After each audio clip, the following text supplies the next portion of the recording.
Price Lord. நீதிமொழிகள் புஸ்தகம் 8ஆம் அதிகாரத்துக்கு திருப்பிக் கொள்ளுங்க. நீதிமொழிகள் 8ஆம் அதிகாரம் 20வது வசனத்தையும் 21வது வசனத்தையும் இந்த செப்டம்பர் மாதத்தினுடைய வாக்குத்தத்த வசனமாக நம்ம வாசிக்க போகிறோம். நீதிமொழிகள் 8ஆம் அதிகாரம் 20வது வசனமும் 21வது வசனமும். என்னை சிநேகிக்கிறவர்கள் மெய்ப்பொருளை சுதந்திரிக்கும் படிக்கும், அவர்களுடைய களஞ்சியங்களை நான் நிரப்பும் படிக்கும், அவர்களை நீதியின் வழியிலும் நியாய பாதைகளுக்குள்ளும் நடத்துகிறேன். அல்லேலூயா, ஆமென். அந்த வசனத்தின் மேலே உங்களுடைய வலது கரத்தை வைத்து இந்த அருமையான செப்டம்பர் மாதத்தில் கர்த்தர் நமக்கு கொடுக்கிற வார்த்தை, நாம் அவரை சிநேகிக்கிறபடினால இந்த செப்டம்பர் மாதத்தில் நிச்சயமாக நாம் மெய்ப்பொருளை சுதந்திரித்து கொள்ளுவோம். நம்முடைய களஞ்சியங்களை கர்த்தர் நிரப்ப போகிறார். ஆகவே அவர் இந்த மாதத்தில் நம்மை நீதியின் வழியிலும் நியாய பாதைகளுக்குள்ளும் நடத்த போகிறான்னு விசுவாசிக்கிறவங்க வாயில தந்த கர்த்தரை ஸ்தோத்திரிக்கலாமா? ஸ்தோத்திரம், ஸ்தோத்திரம், ஸ்தோத்திரம், ஸ்தோத்திரம், ஸ்தோத்திரம். ஆமென், ஆமென். உட்காருவோம்.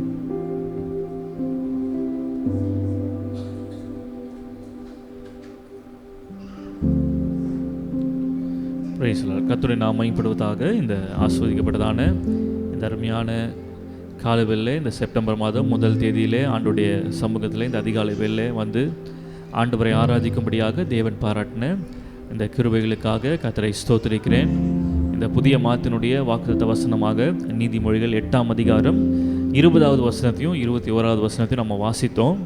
இப்படியாக சொல்லப்பட்டிருக்கிறது, என்னை சிநேகிக்கிறவர்கள் மெய்ப்பொருளை சுதந்திரிக்கும் படிக்கும், அவர்களுடைய களஞ்சியங்களை நான் நிரப்பும் படிக்கும், அவர்களை நீதியின் வழியிலும் நியாய பாதைகளுக்குள்ளும் நடத்துகிறேன். அல்லேலூயா, ஆமென். நிச்சயமாக இந்த மாதத்தில் கர்த்தர் இந்த வார்த்தைகளை கொண்டு இந்த வார்த்தைகளின்படியே நம்மை நடத்த அவர் போதுமானவராக இருக்கிறார். அல்லேலூயா, ஆமென். இந்த அதிகாரம் முழுவதும் நீங்கள் பார்த்தீங்க அப்படின்னு சொன்னால், இந்த அதிகாரத்தில் யார் பேசுகிறா அப்படின்னு சொல்லி நீங்கள் பார்த்தீங்க அப்படின்னு சொன்னால், ஞானம் பேசுகிறதை போல இந்த அதிகாரம் சொல்லப்பட்டிருக்கிறது.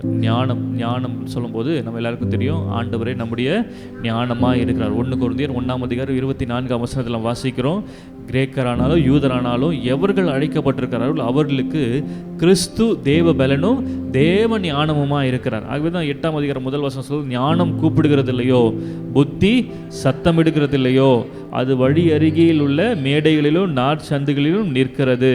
அது 3ஆம் வசனத்தில் பாருங்க, அது ஊர் வாசல்களிலும் ஓரத்திலும் பட்டணத்தின் முகப்பிலும் நடைக்கூடங்களிலும் நின்று சத்தமிட்டு மனுஷரை நோக்கி கூப்பிடுகிறது. அல்லேலூயா, கூப்பிட்டு இந்த வார்த்தைகளை சொல்லுகிறது. அப்படி சொல்லப்பட்ட வார்த்தை தான் என்ன அப்படின்னு சொன்னால், ஞானமாகிய என்னை சிநேகிக்கிறவர்கள் மெய்ப்பொருளை சுதந்திரிப்பார்கள். அல்லேலூயா, ஆமென். அவர்களுடைய களஞ்சியங்களை நான் என்ன பண்ணுவேன்?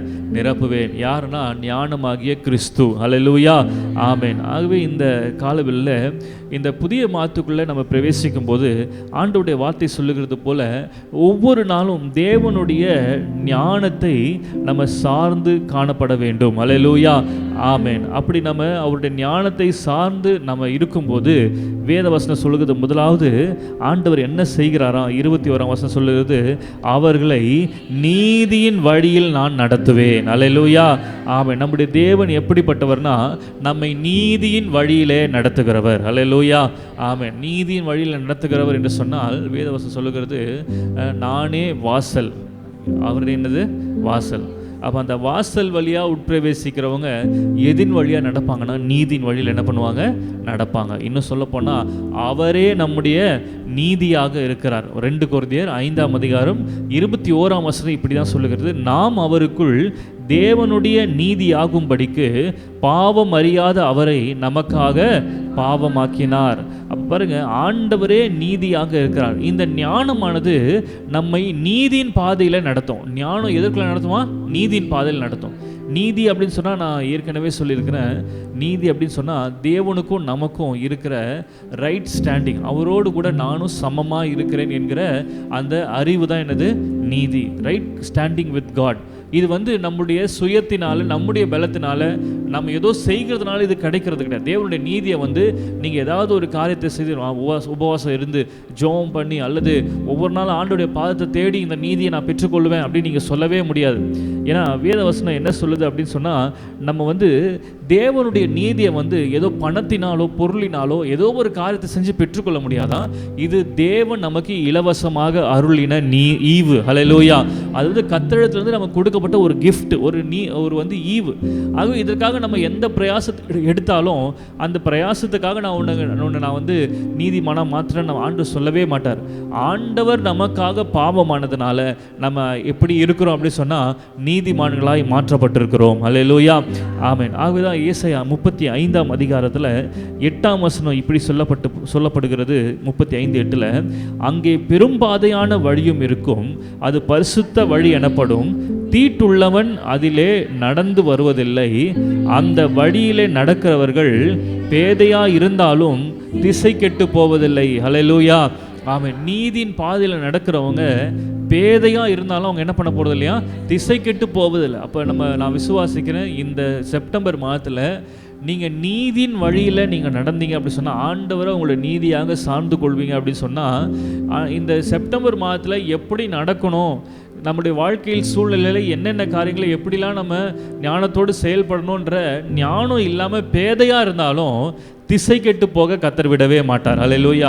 திசை கெட்டு போகிறதுனா என்னது, வழி மாறி போக ஆண்டவர் விடவே மாட்டார். சரியான வழியில் நடத்துவார். ஏன் சரியான வழியில் நடத்துகிறார்னா, நாம் எடுத்திருக்கிற வழி என்ன அப்படி சொன்னால் நீதியின் வழி. அல்லேலூயா, ஆமாம். நீதியின் வழியில் நம்ம நடக்கிறபடினால நம்ம பேதைகளாக இருக்கலாம். ஒருவேளை உலக பிரகாரமாக நம்ம பேதைகளாக இருக்கலாம். எனக்கு இந்த குறிப்பிட்ட விஷயத்தில் எனக்கு ஞானம் இல்லை, நான் வேலை செய்கிற இடத்துல இந்த காரியத்தை எப்படி செய்யணுன்ற ஞானம் எனக்கு இல்லை, நான் போகிற இடத்துல, நான் வந்து வசிக்கிற இடத்துல, நாங்கள் வாழ்கிற குடும்பத்தில் என்னென்ன காரியங்களை, குடும்ப காரியங்களை எப்படி கையாள்வது, அல்லது பொருளாதாரத்தை எப்படி கையாளுவது, இந்த மனிதர்களிடத்தில் எப்படி பேசுவது, இப்படிப்பட்ட ஞானம் எனக்கு இல்லாமல் நான் பேதையாக இருந்தாலும் நான் நீதியின் வழியில் நடப்பேன் என்று சொன்னால், பேதையாக இருந்தாலும் நான் வழி மாறி போக கர்த்தர் விடவே மாட்டார். அல்லேலூயா, ஆமென். ஆகவே தான் பாருங்கள், சங்கீதம் 23:3 ஆண்டவர் வசனம் சொல்லுகிறது, அவர் என் ஆத்துமாவை தேற்றி தம்முடைய நாமத்தின் நிமித்தம் என்னை நீதியின் பாதைகள் என்ன பண்ணுகிறாரா, நடத்துகிறார். அல்லேலூயா, ஆமென். அப்போ ஒவ்வொரு நாளும் அறிக்கை செய்யுங்க, ஆண்டவர் இந்த செப்டம்பர் மாதத்தில் நீர் என்னை நீதியின் பாதையில், நீதியின் வழியில் நீர் என்னை நடத்துவீர். அல்லேலூயா, ஆமென். அப்போ நமக்கு அந்த நீதியின் வழியில் நடக்கணும் என்கிற ஒரு வாஞ்சை இருக்கணும், ஒரு ஆசை, ஒரு தாகம் இருக்கணும். அது இயேசு கிறிஸ்து மலை பிரசங்கத்தில் மத்தேயு 5ஆம் அதிகாரம் 6ஆம் வசனத்தை சொன்னார், நீதியின் மேலே பசி தாகம் உள்ளவர்கள் பாக்கியவான்கள், அவர்கள் என்ன அடைவாங்களாம், திருப்தி அடைவார்கள். ஹல்லேலூயா, அவன் நீதியின் மேலே என்ன வேணுமா, பசி தாகம் வேணும். முதலாவது தேவனுடைய ராஜ்யத்தை நீதியை என்ன பண்ணுங்க, தேடுங்க, அப்பொழுது இவைகள் உங்களுக்கெல்லாம் கூட கொடுக்கப்படும். அப்போ நீதியின் மேலே நமக்கு தாகம் இருக்கணும், நீதியின் மேலே பசி தாகம் இருக்கணும். ஆண்டவரே, நான் ஒவ்வொரு நாளும் நீதியாய் நடக்க, நீதியின் வழியில் நடக்க எனக்கு உதவி செய்யுங்க. ஆண்டவர் நடக்கிற வழி எதுவோ அதுதான் நீதியின் வழி. ஹல்லேலூயா, ஆமென். ஆண்டவர் எப்படி நடப்பார் அப்படின்னு சொன்னால், பெரிய காற்று, நம்ம வாழ்க்கையே கவிழ்த்து போடக்கூடிய சூறை காற்று அல்லது புயல் காற்று வீசினாலும், நம்முடைய படகே கவிழ்ந்து போகிற அளவுக்கு பிரச்சனைகள் நம்ம மேலே சூழ்ந்தால், நம்ம நோக்கி வந்தாலும் ஆண்டவர் அந்த இடத்துல பயந்தார்னு போட்டிருக்குதா? சீஷர்கள்லாம் சொல்கிறாங்க, ஐயரே நாங்கள் என்ன பண்ணுறோம், மடிந்து போகிறோம் சொன்னாங்க. ஆனால் ஆண்டவர் பாருங்கள், அவர் அந்த இடத்துல அமைதியாக என்ன பண்ணிட்டு இருந்தாரா, நித்திரை செய்து கொண்டிருந்தார். ஏன்னா அவருக்கு தெரியும், உலகத்தில் இருக்கிறவனே எனக்குள் இருக்கிறவர் பெரியவர். அந்த நம்பிக்கை இருந்ததுனால தான் எதை குறித்தும் அவர் கலங்கவில்லை. அப்போ நீதியின் பாதையில் இந்த செப்டம்பர் மாதத்தில் நீங்கள் நடக்கணும் அப்படின்னு சொன்னால், உங்கள் வாழ்க்கையில் வருகிற பிரச்சனைகளை குறித்து என்ன பண்ணாதீங்க, கலங்காதீங்க. ஐயோ, இதை நான் எப்படி செய்ய போகிறேன்னு தெரியலையே, என்னுடைய ஃப்யூச்சரை நான் யோசித்து பார்த்தா, நான் இப்போ கடந்து போய் கொண்டிருக்க இந்த பிரச்சனையை நான் யோசித்து பார்த்தா, இது என்னமா முடியும்னு நான் நினைத்து பார்க்கும்போதே எனக்கு கை காலெலாம் நடுங்குதே, இதை எப்படி சமாளிக்க போகிறோன்னு தெரியலையே, பணத்துக்கு எங்கே போக போகிறதுன்னு தெரியலையே, அல்லது யாரிடத்துல போய் உதவி கேட்க போகிறேன்னு தெரியலையேன்னு சொல்லி உங்கள் பிரச்சனைகள்லாம் யோசிக்க நீங்கள் என்ன பண்ணுவீங்கன்னா, ஆட்டோமேட்டிக்காக அது உங்கள் வாழ்க்கையில் என்ன கொண்டு வரும், பயத்தை கொண்டு வரும். ஆனால் ஆண்டவர் என்னுடைய நீதியாக இருக்கிறபடினா எல்லாவற்றையும் அவர் சிலுவையில் என்ன பண்ணிட்டார், சுமந்து தீர்த்து விட்டார். நான் அடைய வேண்டிய எல்லா அக்கிரமத்துக்கான எல்லா தண்டனையும் அவர் என்ன பண்ணார், ஏற்றுக்கொண்டார். ஆகவே நான் இன்னைக்கு அவருடைய நீதியை சுமந்து திரிகிறதுனால, அவர் என்னுடைய நீதியாக இருக்கிறபடினால நான் எதை குறித்து என்ன பண்ண போகிறதில்ல, கலங்க போகுது. ஏன்னா வசனம் சொல்லி நீங்கள் கவலைப்படுகிறதுனால ஒரு முழத்தை கூட்டவும் முடியாது, குறைக்கவும் முடியாது. ஆனால் கவலைப்படுகிறதுனால உங்களுடைய சரீரத்தில் அநேக வியாதிகளும் பிரச்சனைகளும் பலவீனங்களும் என்ன பண்ணும், வரும். ஆகவே வசனம் சொல்வது எப்பொழுதும் நீங்கள் எப்படி இருங்க, சந்தோஷமாக இருங்க, எதை குறித்து கலங்காதீங்க. பிரச்சனைகள் இருக்குது உண்மைதான், போராட்டங்கள் இருக்குது உண்மைதான். ஆனால் அதன் நடுவிலும் நம்ம சந்தோஷமாக இருக்க கற்றுக்கொள்வோம் அப்படி சொன்னால் சொன்னால் நிச்சயமாக நான் சொல்லுவேன், நம்ம நீதியின் வழியில் நடக்கிறோம். அல்லேலூயா. அதுதான் நீதியின் பாதையில் நடக்கிற ஒரு அனுபவம். பிரச்சனைகள் இல்லை அப்படின்றது நீதியின் பாதை கிடையாது. பிரச்சனைகள் இருக்கும், போராட்டங்கள் இருக்கும். ஆனால் அதன் நடுவிலும் அதை பொருட்படுத்தாமல் கர்த்தர் என்னோடு கூட இருக்கிறபடினால அவர் எப்படிப்பட்டவனா, என் பிரச்சனைகளை பார்க்கிலும் அவர் பெரியவர். அல்லேலூயா. ஆமென். என் தேவைகளை பார்க்கிலும் அவர் பெரியவர். அல்லேலூயா. ஆமென். அவர் எனக்குள்ளே இருக்கிறபடினால நான் எதை குறித்து சோர்ந்து போக மாட்டேன், கவலைப்பட மாட்டேன். அல்லேலூயா. ஆமென். ஆகவே அந்த பசி தாகத்தோட ஆண்டவருடைய நீதியின் மேலே பசி தாகம் உள்ளவர்களாக நம்ம இருக்கும்போது கர்த்தர் இது எப்படி செய்வோன்னு தெரியலையேன்னு அங்கலாய்த்த நேரத்தில் அந்த சூழ்நிலையில் நம்மை திருப்தியாய் நடத்த அவர் போதுமானவராக இருக்கிறார். அல்லேலூயா. அதை வசனத்தை வாசித்தோம், நீதி மேல் பசி தாகம் உள்ளவர்கள் பாக்கியவான்கள், அவர்கள் என்ன அடைவாங்களாம்? திருப்தி அடைவாங்க. அல்லேலூயா. ஆமென். ஆகவே இந்த செப்டம்பர் மாதத்தில் கர்த்தர் நம்மை நீதியின் வழியில் நடத்தி நம்மை திருப்தியாய் நடத்த அவர் போதுமானவராய் இருக்கிறார். ஹல்லேலூயா. ஆமென். நீதியின் வழியில் மாத்திரம் அவர் நடத்துகிறது இல்லையா, எதிலும் நடத்துகிறார் அப்படின்னு சொன்னால் நியாய பாதைகளுக்குள்ளும் நம்மை நடத்துகிறார். ஹல்லேலூயா. ஆமென். ஆண்டவர் நம்மை நியாய பாதையில் என்ன பண்ணுகிறாரா? நடத்துகிறார். மீகா 6ஆம் அதிகாரம் 8ஆம் வசனத்தை யாராவது ஒரு வாசிக்கலாம். மீகா 6ஆம் அதிகாரம் 8வது வசனம்.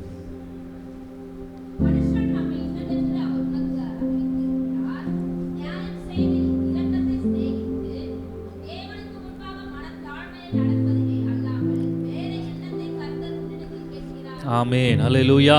பாருங்க, மனுஷனே நன்மை இன்னதென்று அவர் உனக்கு என்ன பண்ணியிருக்கிறாரா? அறிவித்திருக்கிறார். நியாயம் செய்து இரக்கத்தை சிநேகித்து உன் தேவனுக்கு முன்பாக மனத்தாழ்மையாய் நடப்பதை அல்லாமல் வேறே எண்ணத்தை அவர் உன்னிடத்தில் கேட்கிறார். அல்லேலூயா. ஆமென். நியாய பாதைகளுக்குள்ள கர்த்தர் நம்மை நடத்துகிறார் என்று சொன்னால் பாருங்க, கர்த்தர் இந்த நியாய பாதையில் நீங்கள் நடக்கணும் என்கிறத உங்களிடத்துல கேட்டுக்கொண்டிருக்கிறார். அல்லேலூயா. ஆமாம். இந்த செப்டம்பர் மாதத்தில் எந்த விஷயத்திலும் நம்ம எப்படி நடக்கக்கூடாதுன்னா, அநியாயமாக என்ன பண்ணக்கூடாது? நடக்கக்கூடாது. நியாயத்துக்கு விரோதமானது என்னது? அநியாயம். நமக்கு தெரியும் நம்ம இந்த காரியத்தில் அநியாயம் பண்ணுறோமா, நியாயமாக நடக்கிறோமா அப்படின்னு நமக்கு தெரியும். ஆண்டவர் நமக்கு உணர்த்துவார், இந்த காரியம் செய்யக்கூடாது, இது தவறு அப்படின்னு சொல்லி ஆண்டவர் நமக்குள்ள ஒரு ஏவுதலை, ஒரு உணர்த்துதலை இருதயத்தில் கொடுக்கும்போது உடனே அதுக்கு நம்ம என்ன பண்ணணும்? கீழ்ப்படியணும். ஆண்டவரே, இந்த சத்தத்துக்கு நான் என்ன பண்ணுறேன்? கீழ்ப்படுகிறேன். நான் அநியாயமான வழியில் என்ன பண்ண மாட்டேன்? நடக்க மாட்டேன். அநியாயத்துக்கு துணை போக மாட்டேன் அப்படின்னு சொல்லி நியாய பாதைகளுக்குள்ளே நம்ம நடக்க நம்மை ஒப்பு கொடுக்க வேண்டும். அல்லேலூயா. ஆமென். ஏசாயா 1ஆம் அதிகாரம் 17ஆம் வசனத்தில் ஆண்டவர் சொல்லுகிறார் பாருங்க, நன்மை செய்ய படியுங்கள், நியாயத்தை தேடுங்கள். அல்லேலூயா. ஆமென். நன்மை செய்ய படிக்கிறதுல ஒரு விஷயம் என்ன அப்படி சொன்னால், நியாயத்தை என்ன பண்ணணுமா? தேடணும். நியாயத்தை தேடணும். ஒடுக்கப்பட்டவனை ஆதரித்து திக்கற்ற பிள்ளைகளின் நியாயத்தையும் விதவையின் வழக்கையும் நீங்கள் என்ன பண்ணுங்க? விசாரியுங்கள் என்று சொல்லி கர்த்தர் சொல்லுகிறார். அல்லேலூயா. ஆமென். பாருங்கள், நமக்கு தெரிந்த ஒரு வேத வசனம் என்ன அப்படின்னு சொன்னால், ஒரு சம்பவம், யோசேப்புடைய வாழ்க்கையில் அவருடைய சகோதரர்கள் செய்தது அநியாயம் இல்லையா? எவ்வளவோ அநியாயங்கள் அவனுடைய வாழ்க்கையில் அவனுக்கு செய்தாங்க. ஆனாலும் பாருங்கள், நாட்கள் சென்றபோது கர்த்தர் யோசேப்புடைய தலையை என்ன பண்ணார்? உயர்த்தின பிற்பாடு தனக்கு விரோதமாக அநியாயம் செய்த தன்னுடைய சகோதரர்களுக்கு அவன் சரிக்கு சரி கட்டாமல் அவர்களை அவனோடு கூட அவன் சேர்த்து கொண்டான். அல்லேலூயா. அவன் நீங்கள் பார்க்கும் பொழுது ஆதியாகமம் 41ஆம் அதிகாரத்தில் 39ஆம் வசனத்தில் நம்ம வாசிக்கும் பொழுது, பார்வோன் யோசேப்பை நோக்கி, தேவன் இவை எல்லாவற்றையும் உனக்கு வெளிப்படுத்தியிருக்கிறபடியே உன்னை போல விவேகமும் ஞானமும் உள்ளவன் வேறொருவனும் இல்லை. நீ அரண்மனைக்கு அதிகாரியாக இருப்பாய். உன் வாக்கின்படியே என் ஜனங்கள் எல்லாரும் அடங்கி நடக்க, சிங்காசனத்தில் மாத்திரம் உன்னிலும் நான் பெரியவனாக இருப்பேன் என்றான். பின்னும் பார்வோன் யோசேப்பை நோக்கி, பார், எகிப்து தேசம் முழுமைக்கும் உன்னை அதிகாரி ஆக்கினேன் என்று சொல்லி பார்வோன் தன் கையில் போடப்பட்டிருந்த முத்திரை மோதிரத்தை கழற்றி அதை யோசேப்பின் கையிலே போட்டு மெல்லிய வஸ்திரங்களை அவனுக்கு உடுத்தி பொன் சரப்பணியை அவன் கழுத்திலே தரித்து தன்னுடைய 2ஆம் ரதத்தின் மேலே அவனை ஏற்றி தெண்டனிட்டு பணியுங்கள் என்று அவனுக்கு முன்பாக கூறுவித்து எகிப்து தேசம் முழுமைக்கும் அவனை அதிகாரியாக்கினான். அல்லேலூயா. அப்போ நான் சொல்கிறேன், இந்த காலவெல்ல நீங்கள் நியாய பாதையில் நடக்கும்போது உங்களுக்கு விரோதமாக யாரெல்லாம் அநியாயம் செய்தாங்களோ அவங்களுடைய கண்களுக்கு முன்பாக கர்த்தர் உங்களை உயரத்தில் கொண்டு போய் நிறுத்துவார். ஹல்லேலூயா. இந்த செப்டம்பர் மாதத்தில் விசுவாசிகள், ஆண்டவரே எனக்கு விரோதமாக 8 மாதமாக எத்தனையோ பேர் எவ்வளவோ அநியாயம் செஞ்சுருக்கிறாங்க, நான் அவங்களுக்கு நன்மையாக தான் செஞ்சேன், ஆனால் அவங்களோ நான் செஞ்ச நன்மையை புரிந்து கொள்ளாமல் என்னை ஏதோ ஒரு தேவைக்காக மாத்திரம் பயன்படுத்தி கொண்டு எனக்கு ஒரு கஷ்டம் வரும்போது என்னை என்ன பண்ணிட்டாங்க, கைவிட்டுட்டாங்க, என்னை புறக்கணிக்கிறாங்க ஆண்டவரே அப்படின்னு சொல்லப்படுகிற சூழ்நிலைக்குள்ளே நீங்கள் வந்திருப்பீங்கன்னா ஆண்டவர் சொல்லுகிறார், இந்த செப்டம்பர் மாதத்தில் கர்த்தர் உங்களை நியாய பாதைகளுக்குள்ளே நடத்தி உங்களுக்காக அவர் வைத்திருக்கிற உயர்வுகளுக்குள்ளே கர்த்தர் உங்களை நடத்த போகிறார். எத்தனை பேர் விசுவாசிக்கிறீங்க? ஹல்லேலூயா. யோசேப்புடைய வாழ்க்கையில் அவனை சுற்றி இருந்த, அவனை சார்ந்திருந்த எத்தனையோ பேர் அநியாயம் செய்தார். பார்வோனுடைய மனைவியாகிய போத்திபார் அவனுக்கு செய்தது அநியாயம் தான். ஆனால் பாருங்க, கர்த்தர் அவனை உயர்த்தின போது ராஜா சொன்ன கட்டளை அந்த தேசத்தில் இருக்கிற எல்லாரும் அவனுக்கு முன்பாக என்ன பண்ணணுமா, பணியணும். அப்படின்னா என்ன அர்த்தம் அப்படி சொன்னால், அந்த இடத்துல இருக்கிற போத்திபாருடைய மனைவியும் என்ன பண்ணி ஆகணும், பணிந்திருக்க வேண்டும். எந்த சகோதரி அவனுக்கு விரோதமாக போய் குற்றச்சாட்டு செலுத்தினார்களோ அவர்களுக்கு இப்போ என்ன ஆயிடுச்சுன்னா, அவங்களும் இப்போ என்ன பண்ணணும், அவனுக்கு முன்பாக என்ன பண்ணணும், வணங்கி பணியணும். அதுபோல் அவங்களுடைய சகோதரர்கள் அநியாயம் செய்தாங்க. ஆனால் தாண்டியதை தேடி வரும்போது அநியாயம் செய்த சகோதரர்கள் அவனுக்கு முன்பாக என்ன பண்ணாங்களாம், பணிந்தார்கள். நான் சொல்கிறேன், இன்னைக்கு யாரெல்லாம் உங்களுக்கு விரோதமாக அநியாயம் செய்தார்களோ, நீங்கள் நியாய பாதையில் நடக்கும்போது கர்த்தர் அவர்களை உங்களுக்கு முன்பாக பணியும்படியாக செய்வார். ஹல்லேலூயா. எப்படி பணிய செய்வார்னா, உங்களை உயரத்தில் உயர்த்தி வைத்து அப்புறம் அவர்களை உங்களுக்கு முன்பாக பணிய செய்வார். ஹல்லேலூயா. ஆமென். ஆகவே தான் கர்த்தருடைய வசனம் சொல்லுது, அவர் நம்மை நீதியின் வழியிலும் நியாய பாதைகளுக்குள்ளும் அவர் நம்மை நடத்துகிறார். ஹல்லேலூயா. ஆமென். மாத்திரமல்ல, அந்த நீதிமொழி 8ஆம் அதிகாரத்தில் வேதம் இப்படியாக சொல்லுகிறது பாருங்க, 20ஆம் வசனத்திற்கு முதல் பகுதி இப்படி சொல்லுகிறது, என்னை சிநேகிக்கிறவர்கள். ஹல்லேலூயா. யாருக்கு கர்த்தர் நீதியின் பாதையில் நியாயத்தின் பாதையில் நடத்தி அவருடைய களஞ்சியங்கள் எல்லாம் நிரப்புகிறார், மெய்ப்பொருளை சுதந்திரிக்க செய்கிறார்னா, யார் அவரை சிநேகிக்கிறார்களோ அவர்களுக்கு தான் கர்த்தர் இந்த காரியத்தை, இந்த ஆசீர்வாதத்தை கர்த்தர் கொடுக்கிறார். ஹல்லேலூயா. ஆமென். ஆண்டவரை சிநேகிக்கிற, அவர் மேலே அன்பு கூறுகிற ஒரு அனுபவம் இருக்கணும். ஆண்டவர் மேலே அன்பு கூறுகிற ஒரு அனுபவம் இருக்கணும். ஆண்டவரை சிநேகிக்கிறோன்னு சொல்கிறவங்க பாருங்கள், நம்ம எல்லா சூழ்நிலைகளும் ஆண்டவரை சிநேகிக்கிறவர்களுக்கு எல்லாமே நன்மையாக நடக்கும்னு சொல்ல முடியாது. ஆனால் ஒன்று சொல்ல முடியும், ஆண்டவர் மேலே நம்ம அன்பு கூறும்போது, ஆண்டவர் நம்ம சிநேகிக்கும் போது நம்முடைய வாழ்க்கையில் தீமையே வந்தாலும் கர்த்தர் அதை எப்படி முடிய பண்ணுவாரா, நன்மையாய் முடிய பண்ணுவார். ரோமர் 8ஆம் அதிகாரம் 28ஆம் வசனம் அதுதான் சொல்கிறார், அன்றியும் அவருடைய தீர்மானத்தின்படி அழைக்கப்பட்டவர்களாய் தேவனிடத்தில் என்ன கூறுகிறவர்கள், அன்பு கூறுகிறவர்களுக்கு சகலமும் நன்மைக்கு ஏதுவாக நடக்கிறது என்று அறிந்திருக்கிறோம். என் வாழ்க்கையில் சகலமும் நன்மைக்கு ஏதுவாக நடக்கிறது. நீங்கள் தேவன் மேலே அன்பு கூர்ந்தீங்க அப்படின்னு சொன்னால் சகலமும் நன்மைக்கு ஏதுவாக நடக்கிறது என்கிறத நீங்கள் அறிந்திருக்க வேண்டும். சகலமும் அப்படின்னு சொல்லும்போது அது வெறும் நல்ல காரியம் மாத்திரமல்ல, அதில் தீமையும் என்ன பண்ணும், அடங்கும். என் வாழ்க்கையில் இந்த செப்டம்பர் மாதத்தில் அல்லது போன மாதத்தை எடுத்துக்கோங்க, ஆகஸ்ட் மாதத்தில் எத்தனை நன்மையான காரியம் உங்கள் வாழ்க்கையில் நடந்திருக்கும் கொஞ்சம் யோசிச்சு பாருங்கள். ஆனால் எத்தனை தீமையான காரியம் உங்கள் வாழ்க்கையில் நடந்திருக்கும் அதையும் கொஞ்சம் யோசிச்சு பாருங்கள். அப்படி லிஸ்ட்டு போட்டிங்க அப்படின்னு சொன்னால், ஒருவேளை 2-3 நல்லது நடந்தது, 2-3 ஆசீர்வாதம் எங்கள் வாழ்க்கையில் போன மாதம் வந்துச்சு. ஆனால் தீமையான காரணம் லிஸ்ட்டு போட்டால் எவ்வளோ பிரச்சனை, எவ்வளோ போராட்டம், எவ்வளோ பலவீனம் நீங்கள் லிஸ்ட்டு போட்டுக்கிட்டே இருக்கலாம். ஆனால் ஆண்டவருடைய வசனம் என்ன சொல்லுதுன்னா, நன்மையானாலும் தீமையானாலும் அவர் மேலே நான் அன்பு கூறுகிற அப்படின்னால அந்த தீமையும் கூட கர்த்தர் எனக்கு நன்மையாக நடத்தி கொண்டிருக்கிறார் என்பதை நான் அறிந்திருக்க வேண்டும். ஹல்லேலூயா. ஆமென். அவரை சிநேகிக்கிறவர்களுக்கு அந்த அறிவு இருக்கணும். ஆண்டவரை சிநேகிக்கிறேன்னா ஏதோ நல்லது செஞ்சால் மட்டும் நான் அவரை சிநேகிக்கிறது இல்லை.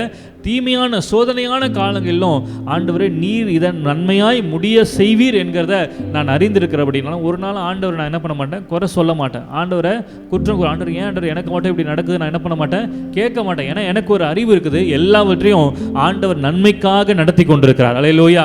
ஒருவேளை இந்த சோதனையில் நம்ம நடந்து போயிட்டு இருக்கும்போது இது எப்படி நன்மையாக முடியும்ன்ற கேள்வி நமக்கு இருக்கலாம். ஆனால் இதனுடைய முடிவில் கர்த்தர் நம்மை பொன்னாக விளங்க செய்வார். அப்பொழுது அறிந்து கொள்வோம் ஏன் இந்த பாதைகளுக்குள்ளாக கர்த்தர் நம்மை நடத்தினார் என்று சொல்லி. ஹல்லேலூயா. ஆமென். ஆக எது எப்படி இருந்தாலும், எவ்வளவு பிரச்சனைகளுக்குள்ளே நம்ம போனாலும் ஒரு காரியத்தை மறந்து போகக்கூடாது. ஆண்டவர் மேலே அன்பு கூறுவர்களுக்கு கர்த்தர் சகலத்தையும் நன்மைக்கு ஏதுவாக நடத்துவார். ஹல்லேலூயா. ஹல்லேலூயா. ஆமென். மாத்திரமல்ல 1 கொரிந்தியர் 2ஆம் அதிகாரம் 9ஆம் வசனம் 10ஆம் வசனம் இப்படி சொல்லப்பட்டிருக்கிறது. 1 கொரிந்தியர் 2ஆம் அதிகாரம் 9-10 எழுதியிருக்கிறபடி, தேவன் தம்மில் அன்பு கூறுவர்களுக்கு ஆயத்தம் பண்ணினவைகளை கண் காணவும் இல்லை, காது கேட்கவும் இல்லை, அவைகள் மனுஷனுடைய இருதயத்தில் தோன்றவும் இல்லை. நமக்கோ தேவன் அவைகளை தமது ஆவியினாலே வெளிப்படுத்தினார். அந்த ஆவியானவர் எல்லாவற்றையும், தேவனுடைய ஆழங்களையும் ஆராய்ந்து அறிந்திருக்கிறார். அல்லேலூயா, ஆமென். பாருங்க, வசனம் சொல்ல, அவரிடத்தில் அன்பு கூறுவர்களுக்கு கர்த்தர் என்ன பண்ணியிருக்கிறார்? தேவன் காரியங்களை ஆயத்தம் பண்ணியிருக்கிறார். அல்லேலூயா, ஆமென். இப்போ பாருங்க, ஒரு கல்யாணம் அப்படின்னு சொன்னால் அதுக்கு எவ்வளோ ஆயத்தம் நம்ம பண்ண வேண்டியிருக்குது. கல்யாணம்னா என்ன பண்ணணும்? இல்லை, நோட்டீஸ் அடிக்கணும், சொந்தக்காரங்களுக்கு போய் சொல்லணும், சாப்பாட்டுக்கு காசு செலவு பண்ணணும், அப்புறம் வேறு என்னென்ன தேவையெல்லாம் இருக்குது? என்னது? சீர்வரிசெல்லாம் என்ன பண்ணணும்? பொருட்கள் வாங்கணும், நகை போடுறவங்களாம் தான் நகை வாங்கணும். இப்படி எல்லாத்தையும் ஆயத்தப்படுத்திட்டு தான் அந்த மணமேடையில் போய் என்ன பண்ண முடியும்? உட்கார முடியும். தாலியை ஆயத்தப்படுத்தி வாங்காமல் போயிட்டு மேடையில் உட்காந்துட்டு ஐயர் அந்த இடத்துல வந்து கெட்டி மேலேன்னு சொன்னால் தாலி எங்கே என்ன பண்ணுவாங்க? முதல்ல கேட்பாங்க இல்லையா? தாலி எங்கன்னு கேட்பாங்க. அதுக்கு நம்ம ஆயத்தமாக இல்லைன்னா நல்ல நேரமாக இருந்தால் கூட அந்த இடத்துல என்ன நடக்காது? கல்யாணம் நடக்காது. அதுபோல தான் பாருங்கள், தேவனிடத்தில் நீங்கள் அன்பு கூர்ந்தீங்க அப்படின்னு சொன்னால், எப்படி ஒரு திருமணத்துக்கு, ஒருவேளை உங்களுடைய பிள்ளைகளுடைய திருமணத்துக்கு பெற்றோர் அந்த திருமண நாளுக்கு முன்பதாகவே எல்லாத்தையும் என்ன பண்ணிடுறீங்க? ஆயத்தம் பண்ணுறீங்க. சில வேளைகளில் அந்த திருமணத்தில் இணைய இருக்கிறவங்களுக்கு கூட என்னென்ன காரியங்களை பெற்றோர் நமக்காக ஆயத்தம் பண்ணியிருக்கிறாங்க, வாங்கி வச்சுருக்கிறாங்கன்றது அவங்களுக்கு என்ன பண்ணாது? தெரியாது. அதுபோல தான் நம்முடைய வாழ்க்கையில் நம்ம அவரிடத்தில் அன்பு கூர்ந்தோம் அப்படின்னு சொன்னால், ஆண்டவர் எத்தனையோ காரியங்களை நமக்காக ஆயத்தம் பண்ணியிருக்கிறாராம். அது ஒருவேளை நம்முடைய கண்களால் காணாமல் இருக்கலாம், காதுகளால் கேட்காமல் இருக்கலாம், அதை நம்ம உணர்ந்து கொள்ளாமல் இருக்கலாம். ஆனால் வசனம் சொல்லுது, என்ன சொல்லுது அப்படின்னு சொன்னால், கண் காணவும் இல்லை, காது கேட்கவும் இல்லை, மனுஷனுடைய இதயத்தில் தோன்றவில்லை, ஆனால் தேவன் அவைகளை தமது ஆவியினால் என்ன பண்ணுறாராம்? வெளிப்படுத்த. இப்போ உங்களுக்கு வெளிப்படுத்திட்டு இருக்கார். என்ன வெளிப்படுத்திட்டு இருக்கிறாருன்னா, உங்களுக்காக கர்த்தர் காரியங்களை ஆயத்தம் பண்ணியிருக்கிறார். ஹல்லேலூயா. 8 மாதமாக ஒன்றுமே நடக்காது போல தெரியலாம். ஆனால் ஒரு காரியத்தை நீங்கள் புரிந்து கொள்ளணும், இந்த 8 மாதமாக கர்த்தர் எனக்காக காரியங்களை ஆயத்தம் பண்ணி கொண்டே இருக்கிறார். ஹல்லேலூயா. அது ஒருவேளை என் கண்ணு பார்க்கல, இன்னும் ஒருவேளை என் காதுகளால் என்ன ஆயத்தம் பண்ணியிருக்காரு நான் கேட்காம இருக்கலாம், என் இருதயத்தில் கூட நான் வந்து அது தோன்றாமல் இருக்கலாம். இப்படிலாம் ஆயத்தம் பண்ணியிருப்பாரு, இந்த மாதிரி காரியத்தை கூட ஆயத்தம் பண்ணியிருப்பாருன்னு என் இருதயத்தில் கூட தோன்றாமல் இருக்கலாம். ஆனால் கர்த்தர் ஆவியில் வெளிப்படுத்துகிறார். என்ன வெளிப்படுத்துகிறாருன்னா, எதுவுமே நான் பார்க்கலனாலும் எனக்கு ஒரு நம்பிக்கை இருக்குது, கர்த்தர் எனக்காக எல்லாவற்றையும் ஆயத்தம் பண்ணி கொண்டிருக்கிறார். அல்லேலூயா. யாருக்கு கர்த்தர் ஆயத்தம் பண்ணுகிறார்னா, அவரிடத்தில் அன்பு கூறுகிறவர்களுக்கு. அல்லேலூயா. அவரை சிநேகிக்கிறவர்களுக்கு கர்த்தர் காரியங்களை ஆயத்தம் பண்ணியிருக்கிறார். இப்போ ஒருவேளை உங்கள் வாழ்க்கை ஒரு பெரிய ஒரு தேவைக்கு முன்பாக நீங்கள் இருக்கிறீங்கன்னா, நம்ம நினைப்போம், நான் யார்கிட்ட போய் இந்த பணத்தை ஆயத்தப்படுத்த போகிறேன்னு தெரியல, யார்கிட்ட போய் காலில் விழுந்து இந்த காசை கேட்க போகிறேன்னு தெரியலையே, எங்கே போய் புரட்ட போகிறேன்னு தெரியலையே நீங்கள் நினச்சிட்டு இருக்கீங்க.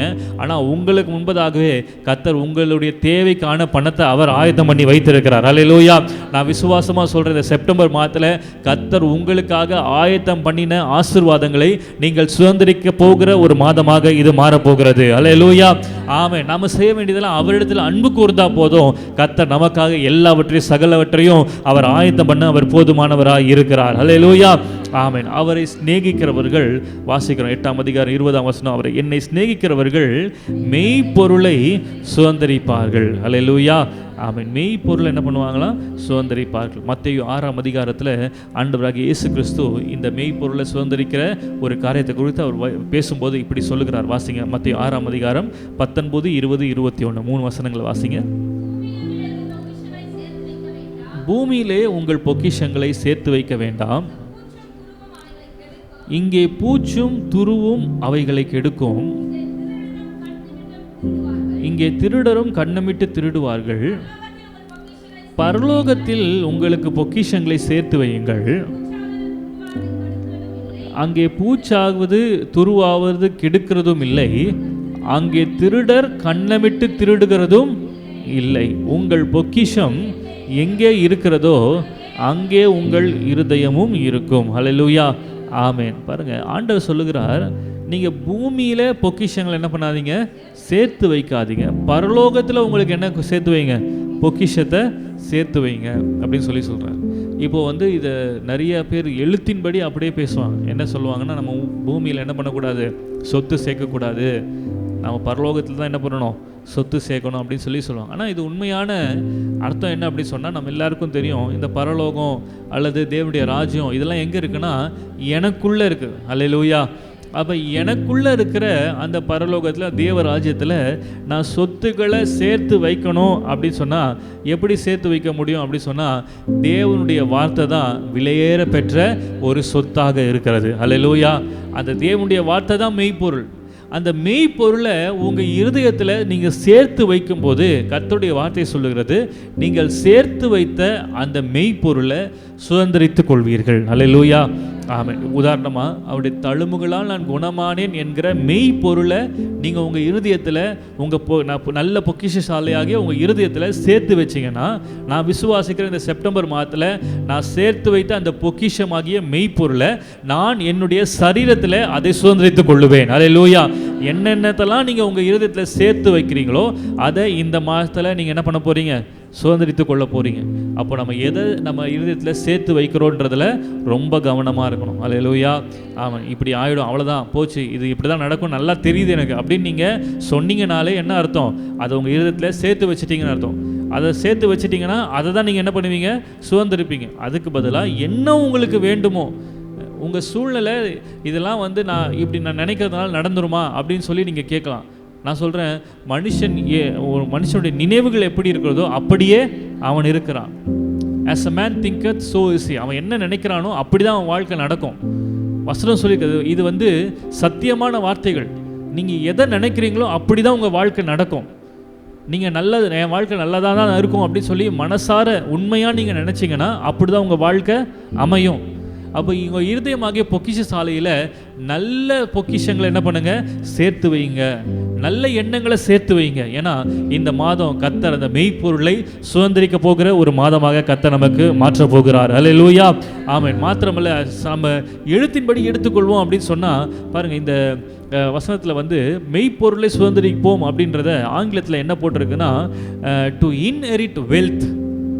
வெல்த்னா என்னது? உபாகமம் 8ஆம் அதிகாரம் 18ஆம் வசனத்தை வாசிக்கும் போது ஐஸ்வர்யம். வெல்த்னா என்னது? ஐஸ்வர்யம். உபாகமம் 8ஆம் அதிகாரம் 18ஆம் வசனத்தை வாசிங்க. உன் தேவனாகிய கர்த்தரை நினைப்பாயாக, அவரே உன் பிதாக்களுக்கு ஆணையிட்டு கொடுத்த தம்முடைய உடன்படிக்கையை உறுதிப்படுத்தும்படிக்கு இந்நாளில் உனக்கு உண்டாயிருக்கிறது போல ஐஸ்வர்யத்தை சம்பாதிக்கிறதுக்கான பலனை உனக்கு கொடுக்கிறவர். அல்லேலூயா. பாருங்க, இந்த ஐஸ்வர்யத்தை, பணத்தை சம்பாதிக்கிறதுக்கு கூட என்ன தேவையா? பலன் தேவை. கர்த்தர் அந்த பலனை நமக்கு கொடுப்பேன் என்று சொல்லி வாக்கு கொடுக்கிறார். அல்லேலூயா. ஆமென். நீதிமொழிகள் 10:22 சொல்லுகிறது, கர்த்தரின் ஆசீர்வாதமே ஐஸ்வர்யத்தை தரும், அதனோடு அவர் என்ன கூட்ட மாட்டாராம்? வேதனையை கூட்ட மாட்டார். அல்லேலூயா.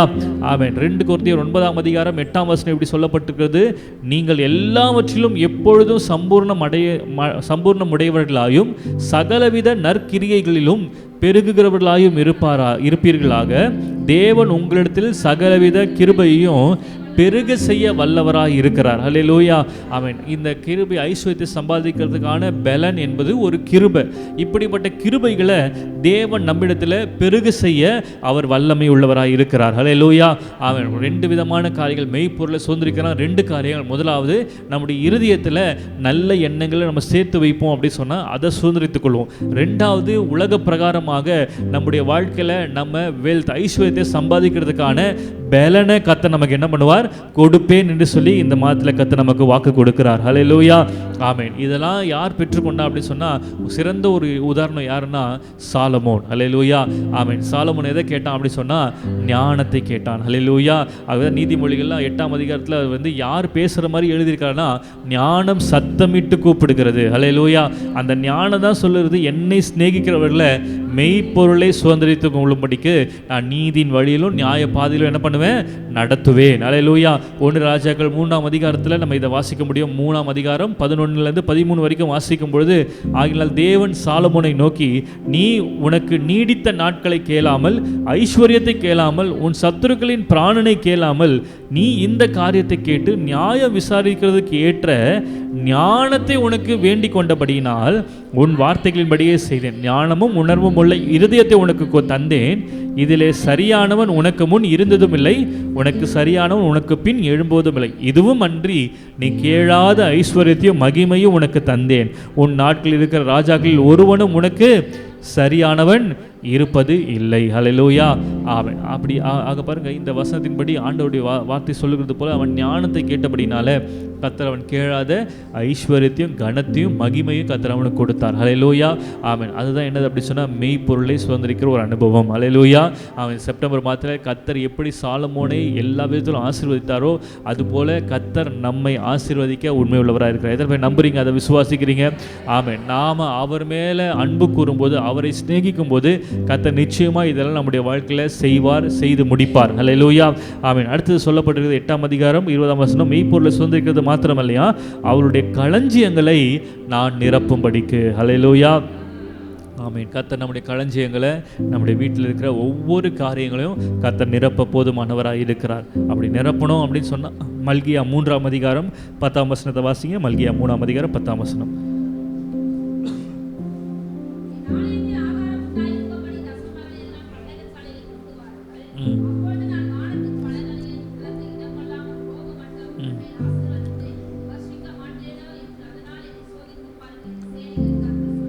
ஆமென். ஹல்லேலூயா.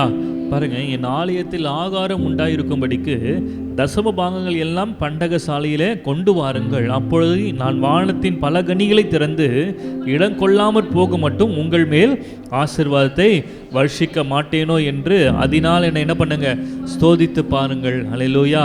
ஆமென். ஆண்டவருக்காக நம்ம உதாரத்துவமாய் கொடுக்கும்போது கர்த்தர் நம்மை இடம் கொள்ளாமற் போக மட்டும் நம்மை ஆசீர்வதிக்க, நம்முடைய களஞ்சியங்கள் நிரப்ப அவர் போதுமானவராக இருக்கிறார். ஹல்லேலூயா. ஆமென். ஆண்டவர் நம்ம களஞ்சியங்களை நிரப்பணும்னா முதல்ல நம்ம என்ன பண்ணணும்? ஆண்டவருக்காக விதைக்கணும், கொடுக்கிறவர்களாக இருக்கணும். ஆகவேதான் இயேசு கிறிஸ்துவும் லூக்கா 6ஆம் அதிகாரம் 38ஆம் வசனத்தை சொல்றார், கொடுங்கள் அப்பொழுது உங்களுக்கு கொடுக்கப்படும். எப்படி கொடுக்கப்படும்னா, அமுக்கி குலுக்கி சரிந்து விழும்படி நன்றாய் அளந்து உங்கள் மடியிலே போடுவார்கள். நீங்கள் எந்த அளவினால் அளக்கிறீர்களோ அந்த அளவினால் உங்களுக்கு அளக்கப்படும் என்றார். ஹல்லேலூயா. ஒவ்வொரு விசுவாசிகளும் ஆண்டவருக்கு கொடுக்கறதுல நீங்கள் மற்றவர்களுக்கு முன் உதாரணமாக இருக்க வேண்டும். ஹல்லேலூயா. அவன் ஆண்டவர் கொடுக்குற விஷயத்தில் ஒரு நாள் சோர்ந்து போகக்கூடாது. நம்ம எவ்வளவு கொடுத்தாலும் ஏற்ற காலத்தில் அதை கர்த்தர் அறுக்கும்படியாக செய்வார். ஹல்லேலூயா. ஒருவேளை உடனடியாக அதனுடைய பலனை நம்ம பெற்றுக்கொள்ளாமல் இருந்தாலும் ஏற்ற காலம், அவருடைய காலம் வரும்போது கர்த்தர் நமக்கு அமுக்கி குலுக்கி நம்முடைய மடியில் சரிந்து விழும்படி நன்றாக அளந்து அவர் போடுவார். ஹல்லேலூயா. ஆமென். நம்முடைய குறைவுகள் எல்லாம் கிறிஸ்து இயேசுவுக்குள்ளே மகிமையிலே கர்த்தர் என்ன பண்ணுவார்? நிறைவாக்குவார். ஹல்லேலூயா. ஆமென். ஆகவே இந்த செப்டம்பர் மாதத்தில் கர்த்தர் நம்முடைய களஞ்சியங்களை நிரப்ப வேண்டும் என்று சொன்னால் அவருக்காக நம்ம உதாரத்துவமாய் நம்ம கொடுக்க ஆரம்பிப்போம். கர்த்தர் நிச்சயமாக நம்முடைய களஞ்சியங்களை நிரப்புவார். ஹல்லேலூயா. கடைசியாக ஒரு வார்த்தையை நம்ம வாசித்து முடிக்கலாம். ஆகாய் தீர்க்கதரிசன புஸ்தகம் 2ஆம் அதிகாரம், ஆகாய் 2ஆம் அதிகாரம் 19ஆம் வசனத்தை வாசிங்களேன். ஆகாய் 2ஆம் அதிகாரம் 19ஆம் வசனம். களஞ்சியத்தில் இன்னும் விதை தானியம் உண்டோ? திராட்சை செடியும் அத்திமரமும் மாதுளம் செடியும் ஒலிவ மரம் கனி கொடுக்கவில்லையே. ஆனால் ஆண்டவன் நம்மை பார்த்து சொல்லுகிறார், நான் இன்று முதல் உங்களை ஆசீர்வதிப்பேன். ஹல்லேலூயா. ஒருவேளை இன்னைக்கு உங்கள் களஞ்சியத்தில் விதை தானியம் கூட இல்லாமல் இருக்கலாம். விதை தானியம்னா என்னது? ஒருவேளை ஒரு களஞ்சியம் அப்படின்றத ஒரு அரிசி மூட்டைக்கு நீங்கள் அதை இமேஜின் பண்ணிக்கோங்க. ஒரு அரிசி மூட்டை தான் உங்கள் களஞ்சியம்னு வச்சுக்கோங்களேன். உங்கள் வீட்டில் இருக்கிற அரிசி டப்பா அல்லது அரிசி மூட்டை, அதுதான் உங்கள் களஞ்சியம்னு வச்சுக்கோங்க. அந்த களஞ்சியம் நிரம்பி இருக்கணும்னா, அந்த அரிசி டப்பா ஃபுல்லாக அரிசி இருக்கணும்னா முதல்ல அந்த அவ்வளவு அரிசிகளும் விளைகிறதுக்கு விதையாக ஒரு தானியத்தை என்ன பண்ணுவாங்க? வைத்திருப்பாங்க. அந்த விதையை தூங்கினாதான் அவ்வளவு அரிசியை, அவ்வளவு நெல்லை என்ன பண்ண முடியும்? அறுவடை செய்ய முடியும். ஆனால் அதுக்கு காரணமாக இருக்கிறது என்னென்னா அந்த விதை தானியம். ஆனால் ஆண்டோடைய வார்த்தை என்ன சொல்லுதுன்னா, ஒருவேளை உங்கள் களஞ்சியத்தில் உங்கள் ஆசீர்வாதத்துக்கான மூலத்தனமே உங்களுக்கு இல்லாமல் இருக்கலாம். மூலத்தனம்னா இங்கிலீஷில் என்னது?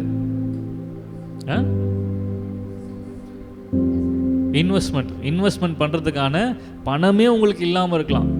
ஆனால் ஆண்டோடைய வார்த்தை சொல்லுகிறது, அந்த விதை தானியமே இல்லாமல் இருந்தாலும் நான் இன்று முதல் உங்களை என்ன பண்ண போகிறேன்? ஆசீர்வதிக்க போகிறேன். ஒரு பிஸ்னஸ் செய்கிறீங்க, ஒரு தொழில் செய்கிறீங்க, அதுக்கு ஏதாவது ஒரு மூலத்தனம் என்ன பண்ணணும்? போடணும். எல்லாரும் இன்வெஸ்ட்மெண்ட் போடணும். அந்த இன்வெஸ்ட்மெண்ட் போடுறதுக்கே ஆண்டவர் என்கிட்ட காசு இல்லையேன்னு ஒருவேளை நீங்கள் சொல்லலாம். ஆனால் இந்த செப்டம்பர் மாதத்தில் நான் சொல்கிறேன், நீங்கள் ஆண்டவரை சிநேகிக்கும் போது கர்த்தர் உங்கள் களஞ்சியங்களை நிரம்ப செய்வார். ஹல்லேலூயா. இன்வெஸ்ட்மெண்ட்டே இல்லாமல் நீங்கள் ஆச்சரியப்பட போகிறீங்க. இந்த காரியத்தில் எனக்கு ஒரு 5 பைசா கூட இல்லாமல் இருந்தேனே, எப்படி கர்த்தர் இவ்வளவு அதிகமாக என்னை ஆசீர்வதிக்கிறார், நிரம்பி வழிகிற அளவில் கர்த்தர் எப்படி என்னை ஆசீர்வதிக்கிறான்னு சொல்லி நம்ம ஆச்சரியப்படத்தக்கதாக கர்த்தர் இன்று முதல் நம்மை ஆசீர்வதிக்க போகிறார். ஹல்லேலூயா. அவன் இந்த வசனத்தை நான் வாசிக்கும் போது, இன்று முதல் உன்னை ஆசீர்வதிப்பான்னு சொல்லும்போது, என்னுடைய முந்தின வசனத்தை வாசிக்கும் போது எந்த மாதத்தை குறிப்பிடப்பட்டிருக்குதுன்னு சொல்லும்போது எனக்கு கொஞ்சம் ஆச்சரியமாக இருந்தது. வாசிங்க 18ஆம் வசனத்தை. ஆகா 2:18. எத்தனாவது மாதம் போட்டிருக்குது?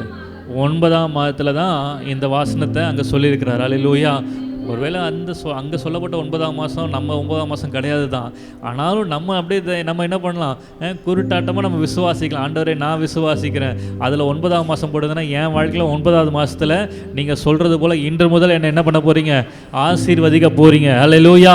ஆமென். நான் அவரை சிநேகிக்கிறபடினால கர்த்தர் என் களஞ்சியங்களை பூர்ணமாய் நிரம்பி வழிய செய்வார். அல்லேலூயா. ஆமென். ஆகவே இந்த காலவெளியில் நம்ம தியானித்த இந்த வார்த்தைகளின்படியே இந்த செப்டம்பர் மாதத்தில் கர்த்தர் நாம் அவரை சிநேகிக்கிறபடினால, வாசிங்க 8ஆம் அதிகாரம் 20-21 வாசிங்க. எல்லாரும் சேர்ந்து வாசிக்கலாமா? வாசிக்க ஆரம்பிக்கலாம். வாசிங்க பார்க்கலாம். முதல்ல எடுத்துக்கொள்ளுங்க. நீதிமொழிகள் 8ஆம் அதிகாரம் 20வது வசனத்தையும் 21ஆம் வசனத்தையும் சேர்ந்து வாசிக்கலாம். என்னை சிநேகிக்கிறவர்கள் மெய்ப்பொருளை சுதந்திரிக்கும் படிக்கும், அவருடைய களஞ்சியங்களை நான் நிரப்பும் படிக்கும், அவர்களை நீதியின் வழியிலும் நியாய பாதைகளுக்குள்ளும் நடத்துகிறேன். அல்லேலூயா.